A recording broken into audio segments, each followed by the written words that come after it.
Hi, this is Jürgen Rasmussen. Welcome to the Provocative Hypnosis vlog. So, how do you know if you have a real problem? See, sometimes clients say to me, but hey, Jürgen, I have a real problem. This is real.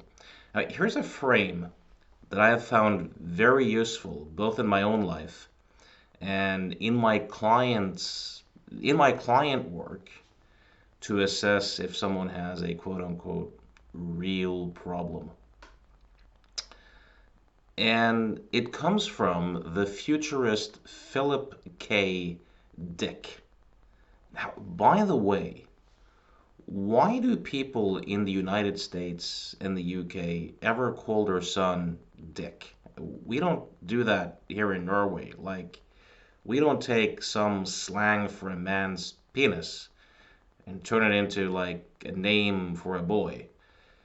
So, if any of you ever called your son Dick or knows anyone who has, I'd be very curious about how that decision gets made, or the story about how that decision gets made. Like, how do parents sit around the table going, what do we call this little guy? Well, and then subsequently land on some slang for a boy's penis being the best choice. Uh, I'm, I'm puzzled by that. If you have a good answer, please post it under the video or send me an email. But anyways, Philip K. Dick, he has this saying, which is, reality is that which remains when you no longer believe in it.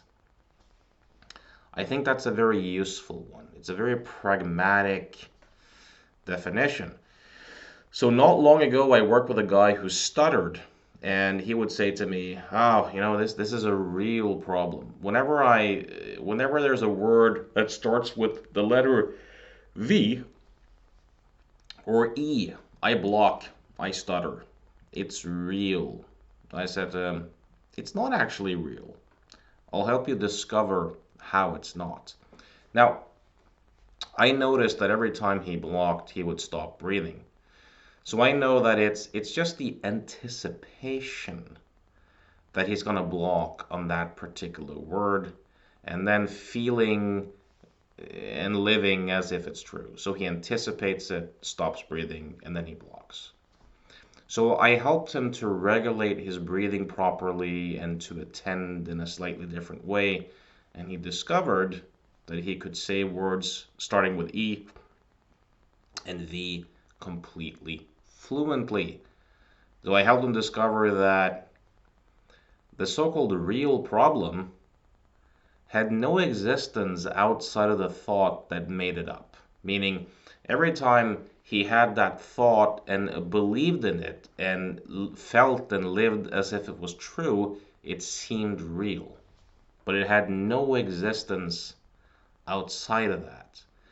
That's how you know that something's illusory and not really real. I worked with this other guy in the States on Skype who hadn't been able to bend over and touch his toes for a decade.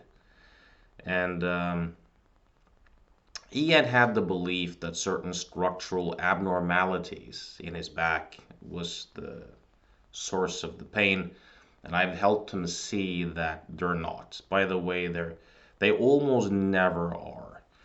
Almost all chronic pain is neuroplastic or psychosomatic. It's generated by the brain. I'll do some different episodes on this in the future.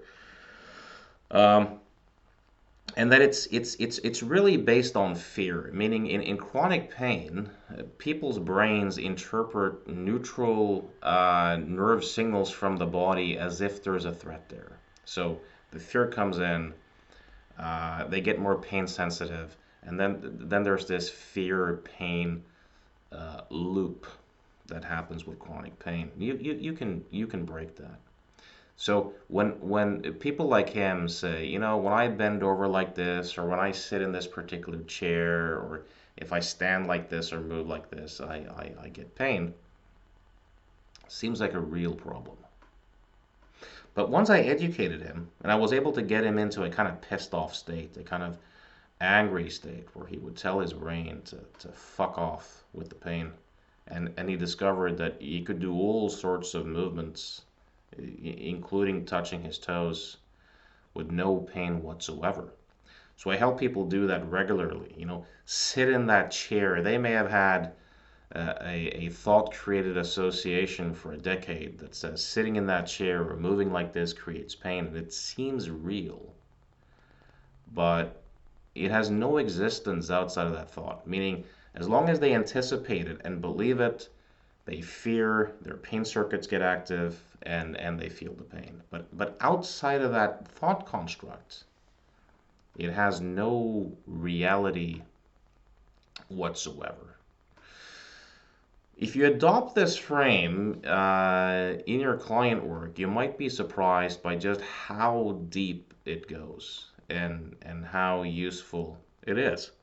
So, but even with things that people consider to be problems, uh, people may have real limitations, you know, but the notion that it's a problem is also still a perception. So, one of my favorite examples of this is a Byron Katie story where she was working with someone who was lying in the hospital, and the person, had one leg that was twice the size the other, and was very distraught. And Byron Katie looks down on her and says, "Well, I don't see a problem."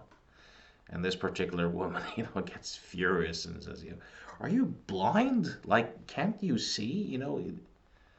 And Byron Katie goes, "Oh, now I see.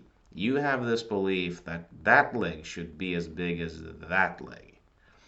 And the woman had this instantaneous awakening to that thought, and a lot of relief. So I hope this was useful as food for thought. If you like my ideas, know that I see clients from all over the world on Skype. See, if you're looking to make some changes or you're looking for some mentoring, you can reach me at provocativehypnosis.com. I'm also doing a seminar March 19th and 20th, 2022. It's an online seminar titled No Self, No Problem. Of course, that's an exaggeration. Even if you see that the self is illusory, you'll still have some problems, but you'll have less of the identity-based types of problem, right? Things only really look like an issue when it looks like who we are, or it looks like it implicates us in some way. And there's an illusory quality to this that you can see through and that you can help clients see through as well. So if you go to provocativehypnosis.com and you go to the seminar page, you'll see a link to that seminar. I really hope to see you there. So anyways, till next time, thanks for listening.